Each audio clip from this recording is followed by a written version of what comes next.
مرحبا، اليوم بدي أشارك معكم موضوع كتير كتير مهم، أكيد بهم كل اللاجئين في أوروبا. أكيد أول ما بنجي نحن على بلاد الأوروبيين بنصير نشتري شغلات نحن بحاجتها، بحاجة هاتف، بحاجة أي شيء تاني، يعني بنصير نشتري أغراض. فأنا أول ما أجيت لهوني رحت صلحت أسناني. كانت يعني هاي تصليح الأسنان يعني تقريبا أول شيء إنه بحتاج أعمله في ألمانيا.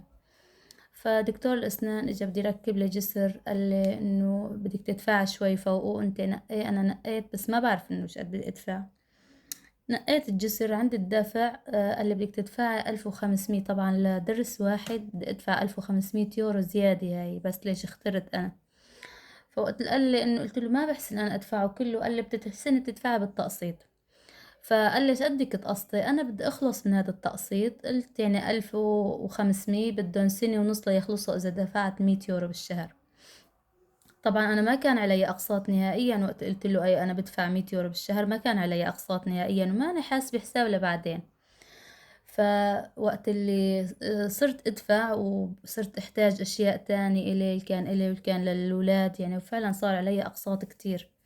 من هون 50 من هون 50، يعني ما عاد أحسن مثلا أنا أدفع شيء إنه قصة شيء مثلا 100، لا صارت كتير تقيلة علي المي.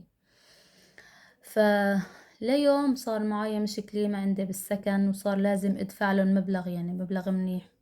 فطلبت التقسيط وصرت أدفع لهم، بدي أدفع لهم بالتقسيط. فبيجيني بوست إنه أنت في شركة عم تدفعي لهم 99 يورو، يعني هيك بالضبط، إنه 99 يورو أنت عم تدفعي لهاي الشركة. صح؟ قلت لهم إيه صح، هاي مشان الأسنان وهيك هيك صار معي. قال طيب تمام، أنت عم تدفعي تقسيط هوني 100 يورو، يعني 99 يورو. ليش هونيكي مشان أسنانك عم تدفعي 99 يورو، هلأ هون مشان السكن أهم، أنت بدك تدفعي لنا بس 50 يورو؟ لا، ما بنقبل بهذا الحكي. يا أما بدك تروحي على الشركة تبعية تقويم الأسنان وتقولي لهم إنه بياخدوا منك بس 50 يورو، أو نحن بدك تصيري تعطينا مثلنا مثلهم 99 يورو. مستحيل نحن نقبل أقل. نحن ما بنقبل انت تدفعي لأسنانك 100 يورو وتيجي لكرمال السكن تدفعي أقل، نحن ما بنقبل بهذا الحكي. فأنا حبيت نبه على هذا الموضوع عن جد. أول واحد ما بيجي ما بيعرف إنه حتى لو إنه أول ما أجيتوا ما عليكم أقساط، فأكيد أكيد راح تحتاجوا إنه تدفعوا شيء بالقسط. لا تخلوا القسط يكون كتير كبير، لأن أكيد راح تحتاجوا أشياء تاني وما راح تحسنوا يبقى أن توفوا أقساط.